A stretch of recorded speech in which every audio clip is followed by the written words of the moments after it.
आज मेरी शादी की पहली रात थी और मैं बेहद घबराई हुई थी। आर्यन के बारे में मेरी ननद मुझे पहले ही बता चुकी थी कि भाभी भाई तो बेहद रोमांटिक टाइप का नौजवान है और आपकी तस्वीर देखकर ही आपका दीवाना हो गए हैं। मैं उन लड़कियों में से न थी जो रोमांस को बहुत ज़्यादा पसंद करती है। मुझे एक नॉर्मल लाइफ पसंद थी, पति का हर वक्त पत्नी की तारीफ़ें करके आगे पीछे घूमना, उससे हर वक्त चिपके रहना मुझे बिल्कुल पसंद नहीं था। मुझे यह छिछोरापन लगता था। मुझे इस टाइप के लड़के बिल्कुल पसंद नहीं थे और आर्यन बिल्कुल वैसा ही था। आर्यन शादी की पहली रात ही उसने मेरी तारीफ़ के लिए सीधे सादे शब्दों की बजाय मुझे शेरो शायरी सुनानी शुरू कर दी थी। मुझे शायरी आज तक समझ ही नहीं आई थी, इसलिए उसकी रोमांटिक शायरी भी मेरे सर के ऊपर से गुजर गई थी। मुझसे कहने लगा, कैसी लगी शायरी? मैंने कहा कि अच्छी है। 1 साल के बाद ही समझ आती है कि उसका पति उसके लिए कितनी मोहब्बत रखता है। आर्यन और मर्दों से अलग था। मर्दों की तरह उसने मुझे यह नहीं कहा था कि मेरी माँ के आगे ज़बान मत चलाना, उनके हुक्म के आगे सर झुकाए रखना, मेरी बहनों की सेवा करना। जब भी वह ससुराल से आए तो उन्हें शिकायत का मौका न देना। यह सब कुछ उसने नहीं कहा था। उसने तो बस अपनी और मेरी बात की थी। शादी के शुरू के दिन बहुत ही अच्छे गुजरे थे। आर्यन का इरादा था कि हम लोग हनीमून के लिए मनाली, शिमला, नैनीताल और फिर कश्मीर की खूबसूरत वादियों में घूमने जाएंगे और लाइफ को खूब एंजॉय करेंगे। शौक़ तो मुझे भी घूमने फिरने का बहुत था, लेकिन शादी के फ़ौरन बाद ही मेरे ससुर की तबीयत कुछ ज़्यादा ही ख़राब हो गई। इसलिए उन्होंने हमें जाने से मना कर दिया। कहने लगे, अगले महीने चले जाना। एक तो शादी पर भी बहुत खर्चा हो चुका है और अब मेरी बीमारी पर भी अस्पताल पर पैसे लग रहे हैं। वैसे तो इस बात को सुनकर मेरा मूड ख़राब हो जाना चाहिए था, लेकिन मैं बिल्कुल नॉर्मल थी। आर्यन का मूड बेहद ख़राब हो चुका था। कहने लगा, यह भी कोई बात हुई भला? सब लोग शादी के फ़ौरन बाद हनीमून पर जाते हैं, 1 महीने बाद कौन जाता है? मैंने कहा, आर्यन कोई बात नहीं, पापा जी की तबीयत ठीक नहीं है, अगले महीने चले जाएंगे। मेरे प्यार से समझाने पर बस उसे एक ही काम आता था, मुझसे मोहब्बत भरी बातें करना। मुझे भी खैर यह सब अच्छा लगता था। लेकिन 1 महीने बाद मेरे ससुर की तबीयत कुछ ठीक हो गई थी और हमारा इरादा मनाली घूमने जाना था कि अचानक से मेरी तबीयत ख़राब हो गई। मेरी उल्टियाँ रुकने का नाम नहीं ले रही थीं। जो भी खाते फ़ौरन से निकल जाता और मेरी ऐसी हालत पर सबसे ज़्यादा इरिटेशन मेरे पति को महसूस हो रही थी। मेरी सास मुझे डॉक्टर के पास लेकर गए और जो खबर डॉक्टर ने सुनाई उसे सुनकर मुझे कुछ अफसोस हुआ था। लेकिन खैर, जो हो गया था उसे टाला नहीं जा सकता था। मैं इतनी जल्दी यह सब कुछ नहीं चाहती थी, लेकिन भगवान की मर्ज़ी के आगे कुछ नहीं था। यह बात मेरे लिए बहुत ज़्यादा खुशी का कारण भी थी, क्योंकि माँ बनना एक अलग ही खूबसूरत एहसास होता है। लेकिन डॉक्टर ने मेरा सफ़र पर जाना मना कर दिया था। कहने लगी, तुम्हें पहाड़ी जगह पर बिल्कुल नहीं जाना चाहिए, क्योंकि तुम्हारे लिए यह खतरनाक साबित हो सकता है। पहली प्रेगनेंसी है, सावधानी रखना ज़रूरी है। अगर एक बार प्रॉब्लम हो गई तो फिर हर बार प्रॉब्लम होगी। मैं तो इन चीज़ों से वैसे ही बहुत घबरा रही थी, इसलिए मैंने कहा, मुझे कहीं नहीं जाना। मेरी सास को भी यही सही लगा, लेकिन जब यह खबर आर्यन को मालूम हुई तो उसने तो शोर मचा कर रख दिया। कहने लगा, इतनी जल्दी कैसे हो सकता है? मेरा तो आर्यन की बात सुनकर ही सांस अटक गया था। मुझे लगा कि शायद वह मुझे बदकिरदार और चरित्रहीन कहने की कोशिश कर रहा है, लेकिन वह कहने लगा, लोग अपनी शादी के 5-5 साल तक बच्चे का प्लान नहीं करते और अपनी लाइफ को एंजॉय करते हैं, और एक तुम हो कि इतनी जल्दी क्या, कुछ महीने बाद यह सब कुछ नहीं हो सकता था। मैंने कहा, आर्यन, इस सब में मैं क्या कर सकती हूँ? ये तो भगवान की मर्ज़ी है, और अगर तुम्हें बच्चा नहीं चाहिए था तो तुम्हें ये बात पहले सोचना चाहिए थी, तुम्हें सावधानी रखनी चाहिए थी। वह कहने लगा, देखो, इस चीज़ को इतना ज़्यादा इशू मत बनाओ, हम अबॉर्शन करवा लेते हैं, बच्चा कुछ साल बाद पैदा हो जाएगा। मैंने कहा, मैं किसी कीमत पर अपने बच्चे को ख़त्म नहीं कर सकती। वह कहने लगा, तो फिर प्रेगनेंसी में भी औरतें सब कुछ करती हैं, घूमती फिरती हैं, एंजॉय करती है। लेकिन मैंने साफ मना कर दिया। मैंने कहा, डॉक्टर ने सख्ती से मना किया है, मैं कहीं नहीं जाऊंगी, और फिर ये पहाड़ी रास्ते बहुत ही ख़तरनाक होते हैं, इनमें सफ़र करना बहुत बड़ा रिस्क हो सकता है और मैं रिस्क नहीं ले सकती। जब हमारा बच्चा दुनिया में आ जाएगा तो हम चले जाएंगे। लेकिन आर्यन का मूड इस बात पर बहुत ज़्यादा ख़राब हो गया था। अगली सुबह मेरे सास ससुर ने भी हमें जाने से मना कर दिया कि ऐसी हालत में सफ़र करने की कोई ज़रूरत नहीं है। मैं उनकी बात को अच्छी तरह समझ गई थी, इसलिए मैंने कोई भी नाराज़गी नहीं दिखाई थी, क्योंकि वह जो कह रहे थे मेरी भलाई के लिए कह रहे थे। आर्यन का व्यवहार मेरे साथ बदलने लगा था। अक्सर मेरा खट्टी चीज़ खाने का जी चाहता और मैं आर्यन से मंगवाती, तो आर्यन कहता, मुझे यह सब चोंचलेबाजी पसंद नहीं है। एक तो तुमने मेरा सारा प्लान चौपट कर दिया, और अब तुम इन गर्मियों के मौसम में कच्ची आम खिलाने को कह रही हो। कहाँ से लाऊं मैं ये सब कुछ? लेकिन मेरी ये हालत थी कि मुझे कुछ भी डाइजेस्ट नहीं होता था, और जिस चीज़ का जी चाहता वह चीज़ मुझे आर्यन लाकर नहीं देता था।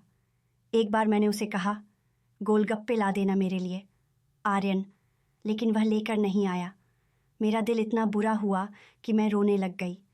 मैं नहीं जानती थी कि मेरा दिल गोलगप्पे खाने को इतनी तेज़ी से क्यों कर रहा था। शायद यही वक्त होता है कि औरत अपने बस में नहीं रहती है। इतना रोई कि पूरी रात मेरी रोकर गुजरी थी। अगले दिन मेरी सूजी हुई आंखें देखकर मेरे ससुर और सास चौंक गए। पूछने लगे कि क्या हुआ है, तुम्हारी आंखें सूजी हुई क्यों हैं? मजबूरन मैंने अपनी सास को बता दिया।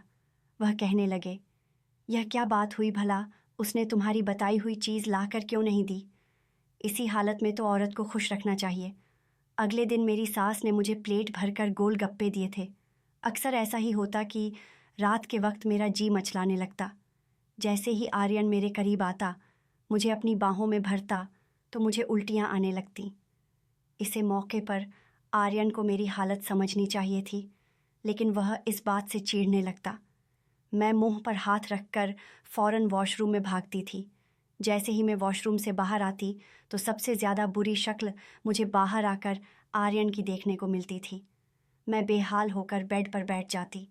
उसे कहती, प्लीज़ मुझे एक गिलास पानी पिला दो, तो बजाय मेरा एहसास करने के वह कहता, मेरा दिमाग ख़राब मत करो, सारे मूड का सत्यानाश कर देती हो, तुम्हें तो बस एक ही काम है। यह कहकर अपना कंबल लपेट कर सो गया और मैं बुरी तरह बेहाल हो रही थी।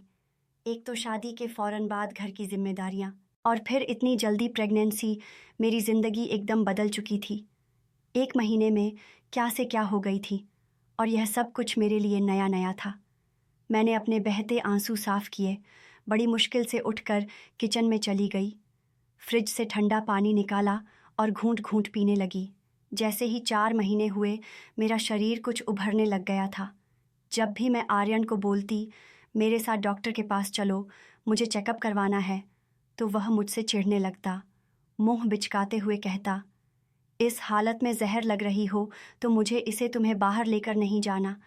लोग न जाने मुझे किस नज़रों से देखेंगे। ऐसा करो, माँ के साथ चली जाओ। अपने पर्स से कुछ 1000 रुपये निकाल कर वह मेरे हाथ पर रख देता।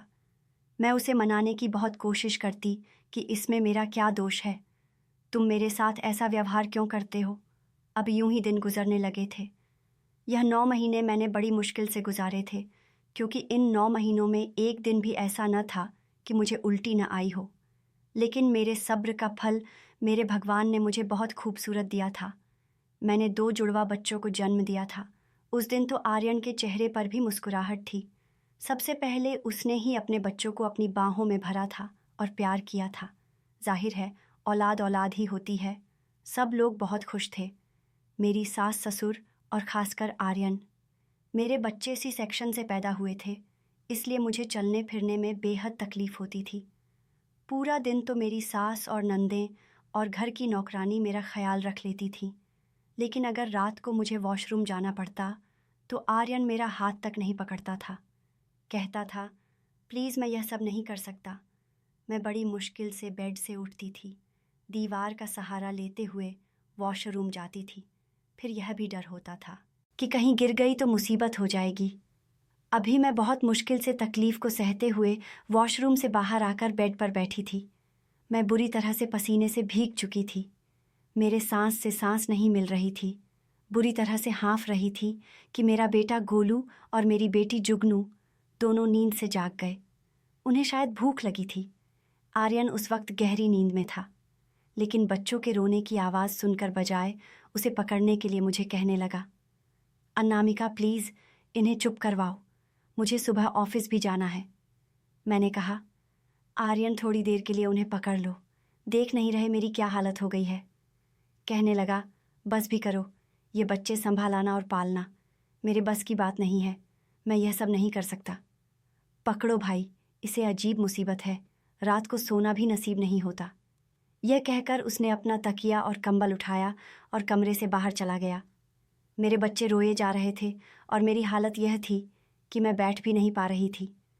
मुश्किल से मैंने अपने पांव बेड पर रखे और बेआवाज़ आंसुओं के साथ रोते हुए अपने बच्चों को उठाया था। उन्हें सीने से लगाकर मैं भी फूट फूट कर रोने लगी थी। क्या ये होती है मर्द की मोहब्बत? मैंने उसकी औलाद को 9 महीने अपने शरीर का हिस्सा बनाया था, मौत से लड़कर उसके बच्चे को इस दुनिया में लाई थी और उसे बाप बनाया था। क्या उसका इतना भी फ़र्ज़ नहीं बनता था कि वह मेरी हालत को देखते हुए मुझ पर तरस खा लेता? 1 महीना कैसे गुजरा था, यह मैं ही जानती हूँ। बेशक मेरी सास बहुत अच्छी थी, लेकिन 10 दिन बाद तो उन्होंने भी कह दिया था कि थोड़ा सा तुम भी किचन में चली जाया करो। आर्यन को तुम्हारे ही हाथ के नाश्ते की आदत लग गई है। नाश्ता बना कर देती हूँ तो 101 कमियाँ निकलता है। बच्चे की पैदाइश की 1 महीने के बाद मैं नहा धोकर अच्छे से फ्रेश हुई थी और भगवान की पूजा भी की थी, और इस 1 महीने में ही आर्यन का सब्र जवाब दे गया था। न उसे मेरा एहसास था और न ही मेरे दोनों बच्चों का। एक दिन गोलू के पेट में दर्द था। वह बार बार सोते हुए उठकर रोने लगता था। बड़ी मुश्किल से मैंने उसे सुलाया था। थोड़ी देर बाद जुगनू भी रोने लगी। उसे भी दूध पिलाकर मैंने किसी तरह सुलाया था। रात के 2 बजे तक मैं बच्चों को सुलाकर फ्री हो पाई थी। मैं खुद भी नींद से बेहाल हो चुकी थी। जैसे ही बच्चे गहरी नींद से सो गए और मैं सोने के लिए लेटी, उसी वक्त आर्यन मेरे करीब आ गया और मुझे अपनी बाहों में समेटने लगा। मेरी आंखें नींद से चूर थीं। मैंने कहा, प्लीज़ आर्यन, मुझे सोने दो। लगा, बकवास मत करो, 1 महीने से बस तुम्हारी शक्ल ही देख रहा हूँ, खबरदार। जो आज मुझे ज़रा भी नखरा दिखाने की कोशिश की तो फिर उसने उसी हालत में, वो सब क्या, मैं ज़रा भी खुश नहीं थी, लेकिन उसे मेरी खुशी की कोई परवाह नहीं थी। फ्री होने के बाद वह मेरी तरफ से करवट लेकर सो चुका था और मैं बेहाल बेड पर पड़ी रही थी। खुद को समेटते हुए वॉशरूम गई और फ्रेश होकर बाहर आई थी। मुझे अभी सोए हुए बस 1 ही घंटा गुजरा था कि बच्चे फिर से रोने लगे। बच्चों की आवाज़ सुनकर मुझे ही उठना पड़ा था। मेरा जी चाहा कि मैं रो दूं। क्या सारी कुर्बानियां औरत के लिए होती है? शाम के 7 बजे बच्चों का रोना शुरू हुआ था और सुबह 8 तक जारी रहा था। मैं गोलू और जुगनू दोनों बच्चों को बारी बारी गोद में लेकर कमरे के चक्कर लगा रही थी। तब कहीं जाकर वह बच्चे सोए थे और मेरी हालत ऐसी थी कि चक्कर खाकर गिर जाऊंगी। गोलू और जुगनू को बेड पर लेटाकर मैं कमरे से बाहर निकल गई, क्योंकि सास ने भी रात को कह दिया था कि अब तुम घर संभालो, इसलिए सास ससुर को नाश्ता बना कर दिया। फिर शाम को आर्यन ऑफिस से आने वाले थे। मैं शाम की तैयारी करने लगी। पूरे दिन मेरा घर पर चक्कर लगाते और बच्चों को संभालते ही गुजरा था। रात को बच्चे सोते तो आर्यन उठता और मेरे साथ कई बार मैं उसे कह चुकी थी, मेरा ऑपरेशन हुआ है आर्यन, कुछ तो मेरा एहसास करें।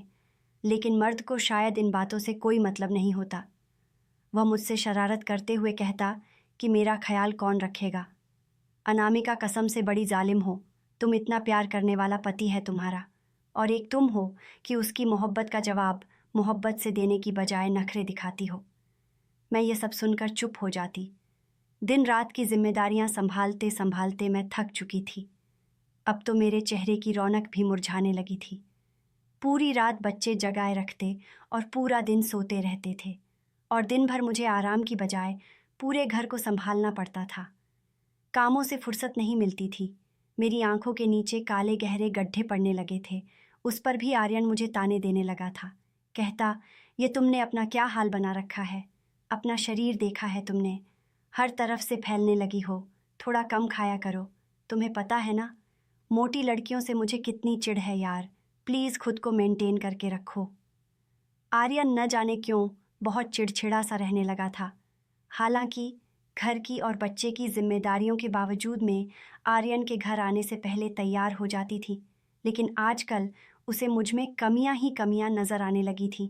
देखते देखते 1 साल बीत गया था और बच्चे हल्का फुल्का चलने लगे थे। मेरी नंद जुगनू का थोड़ा बहुत ख्याल रखती थी, तो मैं गोलू को आराम से संभाल लेती थी। लेकिन इतने दिनों बाद भी आर्यन का व्यवहार एकदम बदल चुका था। अक्सर ऑफिस से आते ही खाना खाकर दोस्तों के साथ बाहर चला जाता और कहता, देर से आऊँगा। कई बार मैं आर्यन से कह चुकी थी कि मुझे और बच्चों को कभी तो कहीं घुमाने ले जाया करो, लेकिन सुनता ही नहीं था। कहता, बिजी हूँ, ऑफिस के कामों से फुर्सत नहीं मिलती, तुम मम्मी पापा के साथ चली जाया करो। यह कहकर वह तैयार होकर दोस्तों में चला जाता। रात को देर से घर आता। कभी कभी तो रात के 2 बजे तक मैं उसका इंतज़ार करती रहती। लेकिन एक बार जब वह घर आया तो उसकी आंखें मुझे नशे से चूर लग रही थीं। गाना गुनगुनाते हुए वह घर में दाखिल हुआ था। वह मुस्कुराते हुए मेरे गाल पर चुटिया काटकर कहने लगा, हाय स्वीट हार्ट, कैसी हो जाने मन। यह कहकर कमरे की तरफ जाने लगा। मैंने घर का मेन गेट बंद किया और कमरे में आते ही दरवाज़ा बंद कर लिया और आर्यन से कहा, आपने ये क्या तमाशा लगा रखा है? रोज़ आप 2 बजे आते हैं। ऐसे कौन से दोस्त हैं आपके जो रात भर आवारागर्दी करते रहते हैं? क्या उनकी पत्नियां उनसे नहीं पूछती हैं? मेरी ऐसी शब्दों को सुनकर आर्यन भी सीरियस हो गया। कहने लगा, मतलब क्या है तुम्हारा? सारी रात तुम्हारे पास बैठा रहा करो, कहीं आने जाने पर भी पाबंदी है मुझे। मैंने कहा, आर्यन, हर चीज़ की एक हद होती है, सिर्फ दोस्त ही आपकी ज़िंदगी में रह गए हैं। वक्त देने के लिए मेरा भी दिल चाहता है कि आप मुझसे बातें करें। वह मेरी बात सुनकर कहने लगा, तुम्हारे पास समय ही कहाँ होता है मेरे लिए? जब देखो बच्चे बच्चे करती रहती हो। मैं तो आर्यन की बात सुनकर हैरान हुई थी। मैंने कहा, आपको अपने बच्चों से इतनी चीड़ है? कितनी प्यारी बेटी है आपकी। बेटे का ना सही, कम से कम बेटी का तो ख्याल करो, अपनी बच्ची के बारे में तो सोचो। आर्यन कहने लगा, चुप हो जाओ, मुझे क्यों अपने बच्चों से चीड़ होगी? बस मैं बिज़ी हो गया हूँ। ऑफिस से थका हुआ आता हूँ तो मुझे रिलैक्स चाहिए होता है, इसलिए अपने दोस्तों के साथ जाकर बैठ जाता हूँ। अब तुमसे यह भी बर्दाश्त नहीं होता। यह कहकर वह अपने कपड़े बदलकर सो गया था। अगले दिन जब मैं उसके कपड़े धोने लगी तो उसके शर्ट पर लिपस्टिक का निशान देखकर मेरे होश उड़े थे। मैंने वह शर्ट वैसे की वैसी रख दी। पूरा दिन मेरा गुस्से से बुरा हाल रहा था। अब मुझे याद आने लगा कि आर्यन ने अपने मोबाइल पर पासवर्ड क्यों लगाया हुआ था। इससे पहले उसने कभी नहीं लगाया था। अब अक्सर कमरे में फ़ोन पर बैठा किसी से हंस हंस कर बातें करता रहता था। जब भी मैं कमरे में आती तो फ़ौरन से फ़ोन बंद कर देता। कहता, मैं बाद में तुमसे बात करूँगा। मैं पूछती, किसका फ़ोन था? तो एकदम हड़बड़ा जाता।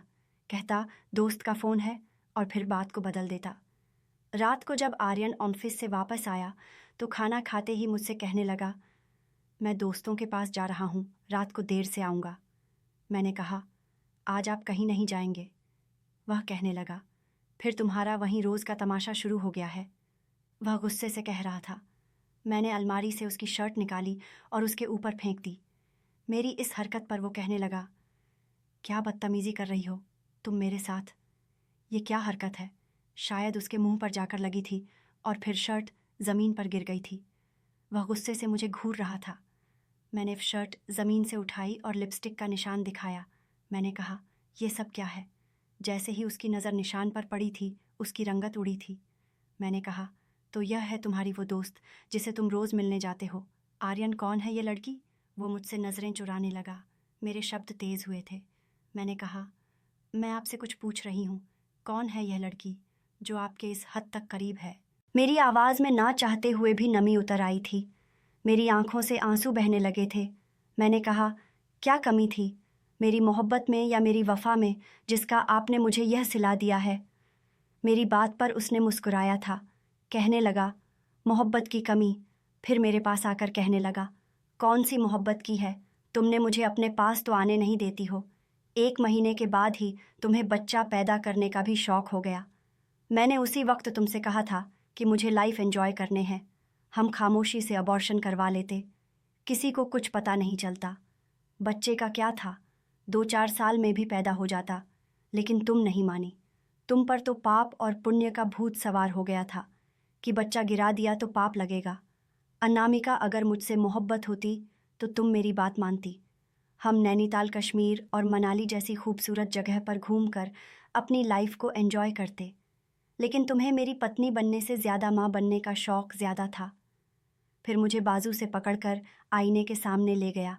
कहने लगा, देखो खुद को क्या बना रखा है तुमने। तुम्हारे कपड़ों से खुशबू की बजाय किचन के मसाले की बू आती है। रात को तुम्हारे पास आओ तो तुम्हें बच्चों के उठ जाने की चिंता सताती है।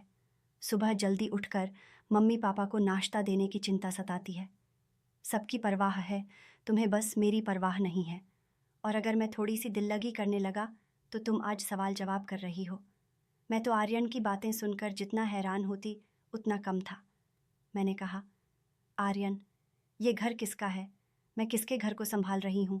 किसके माँ बाप को सुबह नाश्ता देने की मुझे परवाह होती है? किसकी औलाद को पैदा करने और पाने की खातिर मेरा यह हाल हुआ है? मेरे चेहरे की रौनक खत्म हुई और मेरा फिगर खराब हुआ है। मैं रोने लगी थी। मुझ पर पागलपन सवार हो गया था। गुस्से में मैंने उसका गिरेबान पकड़कर बुरी तरह झकझोर के रख दिया था, यहाँ तक कि उसकी शर्ट के बटन टूट गए थे। मैंने कहा, इस घर में मेरी क्या हैसियत है? क्या मैं नौकरानी हूँ तुम्हारी, या तुम्हारे माँ बाप की, या तुम्हारी बहनों की? जब आती है तो मैं पूरे के पूरे टेबल सजा देती हूँ। क्या गोलू और जुगनू सिर्फ मेरे बच्चे हैं क्या? ये बच्चे तुम्हारे कुछ नहीं लगते। मैंने कहा, मैं तुम्हारी पत्नी हूँ, तुम्हारा घर संभाल रही हूँ, तुम्हारे बच्चे को पाल रही हो। तुम होते कौन हो? मेरे साथ बेवफाई करने वाले। मैंने कहा, आर्यन, मैं उन औरतों में से हरगिज़ नहीं हूँ जो मर्द की इस तरह की अय्याशी के साथ कंप्रोमाइज़ करते हुए उसी के साथ रहकर अपनी ज़िंदगी की गाड़ी खींच लेती है। मेरा ये कहना था कि उसने अपने गिरेबान से मेरा हाथ छुड़ाकर मुझे पीछे धकेला था। कहने लगा, ठीक है, जाओ, दफ़ा हो जाओ, यहाँ से निकलो, मेरे घर से बाहर। तुम्हें अगर यहाँ रहना है तो ऐसे ही गुजारा करना होगा, मेरी इसी अय्याशी के साथ, क्योंकि अब मैं रोशनी को छोड़ नहीं सकता। मैं तो आर्यन के बात सुनकर चकरा कर रह गई थी। रोशनी का नाम सुनकर मेरे सर पर आसमान गिर पड़ा था, क्योंकि रोशनी मेरी ही सहेली थी। मैं सोच भी नहीं सकती थी कि वह मेरे साथ ऐसा कर सकती है। मैंने आर्यन से कहा, ठीक है। मैंने अलमारी से अपने कपड़े निकाले और बैग में अपने कपड़े डालना शुरू कर दिए। ये देखकर आर्यन बड़े गुस्से से मेरे पास आया। मुझे बाजू से पकड़कर कहने लगा, सोच समझकर इस घर से बाहर कदम निकलना। अनामिका, अगर तुम एक बार इस घर से बाहर गई तो तुम्हारी जगह रोशनी ले लेगी। मैं उससे शादी कर लूँगा। यह सुनना था कि मैं सांस लेना भूल गई थी। यह कहते हुए वह कमरे से निकल गया था। हमारे शोर शराबे से गोलू उठ गया था। जुगनू मेरी नंद के पास थी। गोलू रोए जा रहा था, लेकिन मैंने उसे चुप नहीं करवाया। मैं खुद भी फूट फूट कर रोने लगी थी। हम दोनों के रोने की आवाज़ सुनकर मेरी सास मेरे कमरे में आ गई। कहने लगी, क्या हुआ है तुम्हें? क्यों रो रही हो बेटा? और यह क्या हुआ है? देखो कितना रो रहा है। उसे चुप क्यों नहीं कर पा रही हो? मैंने कहा, आपके बेटे ने मेरी ज़िंदगी बर्बाद कर दी। क्या बिगाड़ा था मैंने उसका? वह मुझसे पूछने लगी, क्या हुआ है? आर्यन ने क्या कह दिया? मैंने कहा, मेरे होते हुए वह दूसरी औरतों के पास जाता है। ये सुनना था कि मेरी सास को भी गुस्सा आ गया। उन्होंने आर्यन को फ़ोन करके घर पर बुला लिया। ये बात मेरे सास ससुर को पता चल चुकी थी, लेकिन आर्यन की बेशर्मी का ये हाल था कि कहने लगा, तुमने मेरे घर वालों को बताकर अच्छा नहीं किया है। अनामिका, बात कमरे की हद तक थी। अगर तुम कमरे में ही रहने देती तो ज़्यादा अच्छा होता। आर्यन ने गुस्से में आकर मुझे तलाक की धमकी दे दी। कहने लगा, अनामिका, मैं तुम्हें तलाक दे दूंगा। यह सुनकर मेरे ससुर ने आर्यन के मुंह पर ज़ोरदार थप्पड़ मारा था। कहने लगे, ये क्या बकवास कर रहे हो? ज़रा सी बात पर तुम पत्नी को तलाक दोगे? खबरदार। जो एक शब्द भी मुंह से निकाला, लेकिन मुझे तो लगा जैसे मेरा सब कुछ खत्म हो गया है, बिखर गया है। मैं फ़ौरन से उसी हालत में घर से बाहर निकल गई थी। ना मेरे सिर पर दुपट्टा था, न मेरे हाथ में कोई सामान, और न ही बच्चे। मैं रोते हुए सड़क की तरफ जा रही थी। जैसे ही मैं मेन रोड तक पहुंची, मैंने रिक्शा लिया और अपने घर चली गई। मुझे अकेला और रात के इस समय घर पर रोते हुए देखकर मेरे माँ बाप परेशान हुए थे। मेरा भाई मुझसे पूछने लगा। मैं अपने भाई के साथ लगी। और रोते हुए उसे बता दिया कि आर्यन ने मुझे तलाक की धमकी दी है। यह खबर मेरे घर वालों पर क़यामत की तरह गिरी थी। फिर बहुत ज़्यादा लड़ाई झगड़ा हुआ था आर्यन के साथ और मेरे भाई के साथ। उसने कहा कि मैंने अभी सिर्फ तलाक की धमकी दी है। अगर तुम्हारी बहन ने अपना घर बसाना है तो उसे बोलो शराफत से घर आ जाए, वरना कुछ ही दिनों में मैं तलाक के कागजात भी भेज दूंगा और उसका और मेरा रिश्ता हमेशा हमेशा के लिए ख़त्म हो जाएगा। मेरे भाई ने कहा कि मेरी बहन मुझ पर बोझ नहीं है। जहाँ तुमने तलाक की धमकी दी है, तलाक भी दे दो, हमें कोई फ़र्क नहीं पड़ता। लेकिन अब वो तुम्हारे घर नहीं आएगी। हर रोज़ मुझे अपने बच्चों की याद सताती थी। 1 साल के ही तो थे। मेरी बेटी तो अपनी दादी और बुआ के पास भी रह लेती थी, लेकिन मेरा बेटा गोलू मेरे बिना एक पल भी न रहता था। लेकिन मैंने भी दिल पर पत्थर रख लिया था, क्योंकि अगर बच्चों को अपने साथ ले आती तो आर्यन को कभी भी अपनी गलती का एहसास नहीं होता।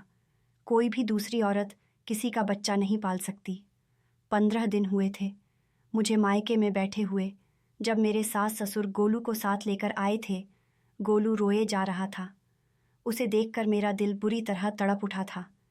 इससे पहले कि मैं उसकी तरफ लपकती, मेरे भाई ने मेरा हाथ पकड़कर मुझे ना का इशारा किया और कहने लगा, अनामिका अपने कमरे में जाओ, मैं इन लोगों से बात करता हूँ। मेरी सास कहने लगी, अनामिका हमारे साथ वापस चलो। क्यों गलती कर रही हो? आर्यन उस लड़की से शादी कर लेगा और तुम्हारा घर बर्बाद हो जाएगा। यह सुनकर मेरा दिल बेचैन हुआ था। एक बार सोचा कि वापस लौट जाती हूँ, मेरे बच्चों की ज़िंदगी बर्बाद हो जाएगी। लेकिन उससे पहले कि मैं कुछ कहती, मेरा भाई कहने लगा, मेरी बहन ही क्यों कुर्बानी देते रहें। अगर आर्यन शादी कर सकता है तो अनामिका की भी दूसरी शादी हो सकती है।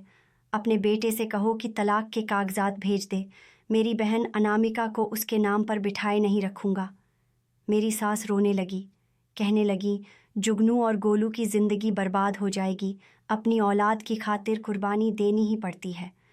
मर्द तो ऐसे शौक पाल लेते हैं, लेकिन वक्त गुजारने के बाद बाज भी आ जाते हैं। मेरे भाई ने कहा, माफ़ कीजिए आंटी जी, लेकिन हमारे समाज में आप जैसे ही माँओं की ऐसी बातों की वजह से ही बेटे अपनी पत्नी के होते हुए बाहर के ऐसे गंदे शौक पलते हैं, क्योंकि उनकी परवरिश आप जैसी माँ यह सोचकर करती है कि लड़का है, अगर ऐसा काम शौक में कर भी लेगा तो कोई बात नहीं, लेकिन हर बार औरत ही सब्र क्यों करे। आदमी को भी अपनी गलती का एहसास होना चाहिए। मेरे सास और ससुर चले गए थे। मुझे अपने बच्चे के बिना ज़िंदगी उदास लगती थी, लेकिन मेरा भाई मुझे समझाने लगा, तुम सब्र करके बैठी रहो। अगर तुम यूं चली गई तो आर्यन एक के बजाय 10 औरतों से संबंध रखेगा, क्योंकि उसे लगेगा कि तुम्हारे पास दूसरा ऑप्शन ही नहीं है। 2 महीने गुजरने के बाद आर्यन मुझे लेने आया था। इत्तेफाक ऐसा था, दरवाज़ा मैंने ही खोला था। बाल बड़े बड़े हो रखे थे, आंखें भीगी हुई थीं। मुझे देखकर शर्मिंदा भी हुआ था। मैंने दरवाज़ा बंद करना चाहा तो उसने अपना हाथ दरवाजे के बीच में रखकर दरवाज़ा बंद होने से रोका था। कहने लगा, अनामिका, भगवान के लिए मेरी बात सुन लो। तुमने अपना फ़ोन तक अपने भाई को दे रखा है। मैं तुमसे पिछले 15 दिन से बात करना चाहता हूँ, लेकिन तुम्हारा भाई दरवाज़ा खोलो। अनामिका, मुझे तुमसे बात करनी है। वह दरवाज़ा धकेल के अंदर आ चुका था। शोर की आवाज़ सुनकर मेरा भाई और मेरे माँ बाप भी अपने कमरों से बाहर आ गए थे। दरवाजे पर आर्यन को देखकर मेरा भाई गुस्से में आ गया और कहने लगा, यहाँ पर क्या करने आए हो? आर्यन ने कहा, अपनी पत्नी को लेने आया हूँ। यह सुनकर मेरा भाई गुस्से से कहने लगा, वह पत्नी जिसे तुम तलाक दे चुके हो। उसने कहा, तलाक की धमकी दी थी, तलाक नहीं दी थी, और अनामिका अब भी मेरी पत्नी है। मैं उसे यहाँ से ले जाने का पूरा हक रखता हूँ। मेरा भाई मुझसे कहने लगा, अनामिका अपने कमरे में जाओ। मैं कमरे में जाने लगी, लेकिन आर्यन की अगली बात सुनकर मेरे कदम वहीं रुक गए थे। आर्यन कहने लगा, अनामिका, गोलू बहुत बीमार है और अस्पताल में एडमिट है। मेरा बच्चा मर जाएगा। भगवान के लिए मेरे साथ चलो। ये सुनना था कि मैं तड़प कर पीछे पलटी थी। मैंने कहा, क्या हुआ मेरे बच्चे को? आर्यन उसकी आंखों से आंसू बह रहे थे। कहने लगा, बुखार नहीं उतर रहा, उसका बहुत कमज़ोर हो गया है। मैं फ़ौरन आर्यन के साथ चली गई। मेरा भाई मुझे पीछे से आवाज़ देता रह गया, लेकिन मैं रुकी नहीं थी। मुझे इस समय सिर्फ़ और सिर्फ़ गोलू की परवाह थी। और किसी की नहीं। 3 दिन मैं अपने बेटे के पास अस्पताल में रही। मुझे देखकर उसके चेहरे की मुस्कुराहट लौट आई थी। मैंने उसे अपने सीने से लगा लिया था, गोद में भरकर चूम लिया था। वह मामा मामा कह रहा था। मैं उसे और रो रही थी। 3 दिन में उसकी तबीयत काफ़ी ठीक हो गई थी। हॉस्पिटल से भी छुट्टी हो आई तो आर्यन मुझे सीधा घर ले गया था। मेरे सास ससुर भी खुश हो गए थे। मेरी बेटी को भी मैंने अपने सीने से लगाया और दोनों बच्चों को मैंने अपनी गोद में सुलाया। बच्चों के सोने के बाद आर्यन मेरे करीब आ गया। मेरे सामने हाथ जोड़कर माफ़ी मांगने लगा। कहने लगा, अनामिका मुझे माफ़ कर दो। मुझे समझ आ गया है कि पत्नी पत्नी ही होती है। ये हर दूसरे तीसरे लड़के से दोस्ती करने वाली लड़कियां कभी घर नहीं बचा सकती। उन्हें सिर्फ पैसा और अय्याशी ही प्यारी होती है। मेरा तुमसे वादा है, मैं आगे कभी तुम्हारे साथ बेईमानी नहीं करूँगा। मैंने कहा, मैं सिर्फ अपने बच्चों के लिए वापस आई हूँ, आर्यन, आपके लिए नहीं। मेरी बात सुनकर वह बेचैन सा हुआ था। कहने लगा, मैं जानता हूँ तुम मुझसे बहुत नाराज़ हो, तुम्हें होना भी चाहिए, लेकिन अनामिका मुझे हर हाल में तुम्हारा साथ चाहिए। मैं अब तुम्हारे बिना नहीं रह सकता।